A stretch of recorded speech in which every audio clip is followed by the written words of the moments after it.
Ba-da-ba-bum, ba-da-ba-bum. I got him, you got him, we got him. Comic issues, yeah! Hello everyone, welcome to episode 7 of Comic Issues, where I collect them and you select them.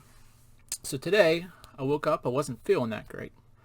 So instead of just sitting around and feeling sorry for myself, I decided, hey, let's not do this. So took a mental health day from work, did some of the things that I like to do. I went and seen my barber. He did the best he could with what he had, so I think it looks pretty good. Decided to call up my mom. She was off work, so we went and got a little bit to eat at Moe's. That was good. And then I called a couple friends, played a couple video games with some really good friends. And I just wanted to let you know that it's important to take a little you time sometimes. Don't let life just keep pushing you through. Everybody gets down. And you just gotta get through it. You can't just sit around all day, but you can take some time off, and that's what I did today. And now I'm doing something else I really like. It's my newfound passion. I like doing this, so I'm glad that you guys are continuing to watch. So let's go ahead and get in with the show. Let's spin this wheel, and here we go. We only have 3 entries, so somebody's gonna be a winner. S259. S259, you have it. Okay, let's get this comic out and see what it is, guys. Alright, I'm back. Before we open it up, I wanted to just quickly say I started a new series. It's called Who the Hell Is That? And I'm going to try to do one short episode a week where I take a DC and a Marvel person, a superhero, or whatever you call a superhero lady. I don't know, superhero NS. I don't know how to say it. Superhero, but female. And I'm going to take the DC, tell you a little bit about them, and then I'm going to try to find the Marvel opposite, or the same thing in Marvel, and we're going to try to go through that. Just a short series for people who don't have time to listen to a long one. So, thanks for bearing with me for the second, and we're going to see what this is. Hopefully it's a big boy. Oh, it is a big boy. The old Superman. World's Finest. Check out that cover. Isn't that cool? World's Finest, Book 3, 3rd year. June 1999. By Carl Kessel, Dave Taylor, Robert Campanella. It's got some cool art. I really like this. Can't wait to read it. Let's get into it. All right, what a fun comic. I didn't know this was going to be kind of like a satire piece, but I'm pretty excited about it. So one thing that drives me batty, get it, batty, is when you don't know what the title is readily, just by looking at it. So I had the title a little wrong. It's Batman and Superman, World's Finest, number 3, or year 3. It's number 3 issue out of a 10-issue run. So, not to be confused with Superman and Batman, World's Funnest. So, that's one thing that really bothers me about DC and Marvel. They have so many stories that, man, it's rough to get them all in line. And so, but the writer in this one was great, Carl Kessel. He's not normally a writer. He's more he does inking, but he's wrote Adventures of Superman and Superboy before. So he's mostly a DC person.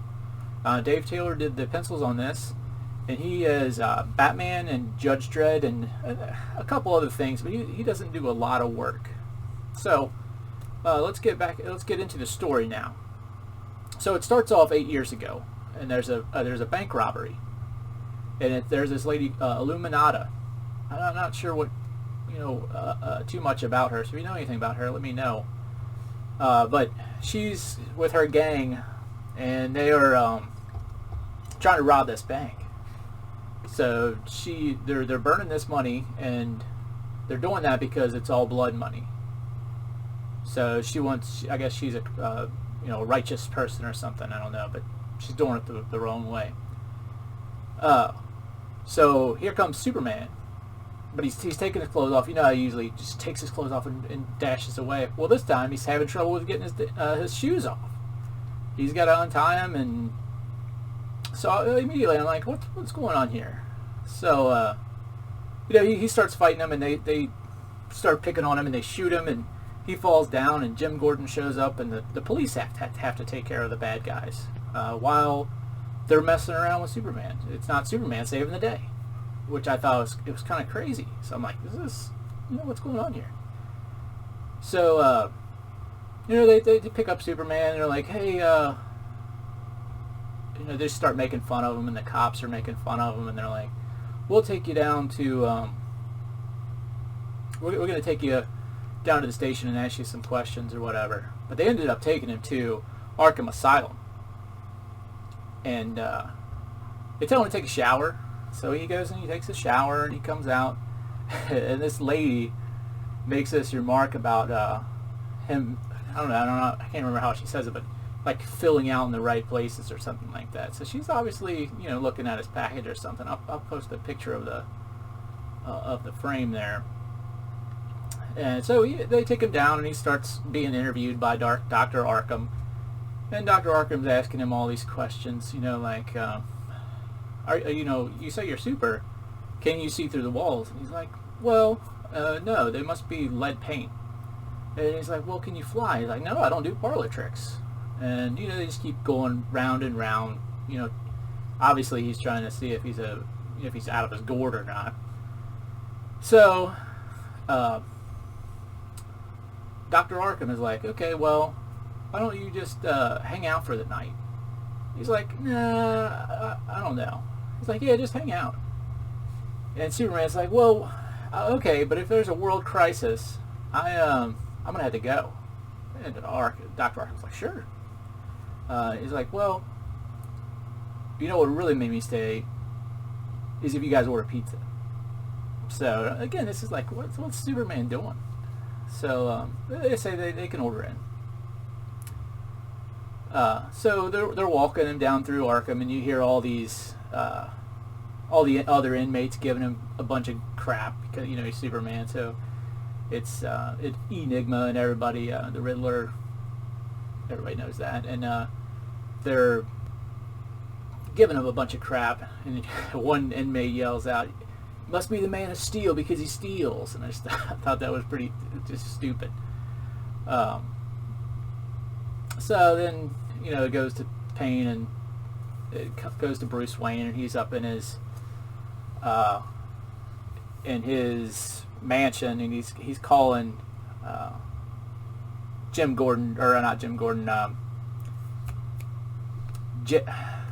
can't remember the guy's name from who Clark works for, Clark Kent. So he's looking for Clark Kent, but he can't find him. So because he's out on a story.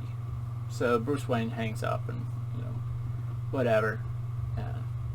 So then it goes back to Superman, and he's in the jail cell, and it's like the thought bubbles are, man, I really can't see through these walls.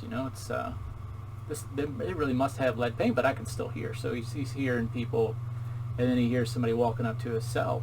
So now I'm like, okay, well, what is going on? This must be really Superman. So he's like, well, maybe I can just yank this lock open, because I can't use my heat, or I don't want to rip the door off and give myself away or something like that. So he's thinking about it, and then it just unlocks, and he's like, what? But on the other side, it's Illuminata, and she breaks him out, and he's like, well, okay, thanks for breaking me out, but don't break anybody else out. And he's like, what? She's like, well, that's why I knew you were going to say that, so that's why I went ahead and did it. So now Superman has to spring into action, and he flies off, and he starts apprehending all these bad guys. And so he's apprehending the bad guys, and he sees Scarecrow, and then there's a door, and he's like, what's behind this door? And he opens it up, and there's the Penguin, and the Penguin's like, dinner, and your goose is cooked. I thought that was super funny. I'll post it. It's pretty cool. another thing that was really cool is the way they drew the Riddler.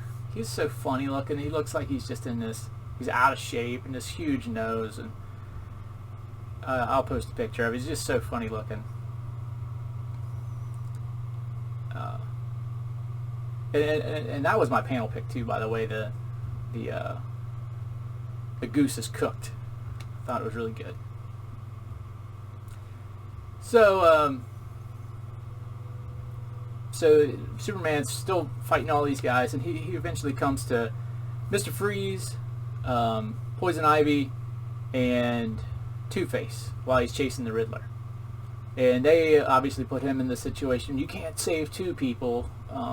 So Dr. Arkham, and then I don't know who the other person is, are being held, Mr. Freeze and Poison Ivy, and they can't save him. So then here comes Batman, and Batman shows up just out of nowhere. And so they stop him and they save both people. And Two-Face is like, yeah, well, I always have a backup plan. And then they're both like, the Joker.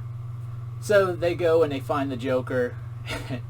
And I don't know how they did it, but the artist figured out a way to make Joker look like Dorothy Spornak in one panel, and in the next, Rose Nyland. I don't know how he did it, but it's great. I don't know if that's just something in my head that they look like that, but you guys can judge for yourselves. I'll show you. And so what ended up happening is he got a hold of Illuminata, and he cut her eyelids off. And now she's in this closet in the dark.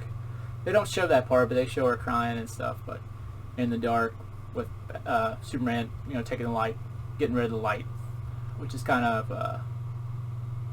I don't know if that's like a nod to he just took the light from her, or I don't know.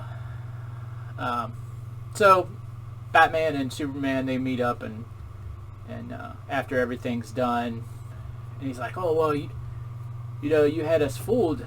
I like how you sent Clark Kent out there, dressed as you and all this stuff,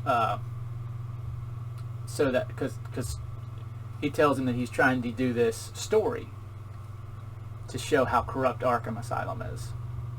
So that's why he was not acting like himself. And so Batman thinks it was Clark Kent out there the whole time, but it was really Superman just not being Superman. So I guess in this point, Batman doesn't know who Superman is, and the reverse. So they start bickering, and I'll show that where they're, one thinks that he did a better job than the other better job. He's like, it was good that I was here already. It's good that I showed up. It's good that, and I said it before, and Batman's just a jerk. I mean, Superman's like, we're friends. Batman, no, we're not friends. And Superman, yeah, you made that clear when you didn't want to be partners. And for the life of me, I don't understand why you'd rather partner up with a young boy. And that gets on Batman's nerves, and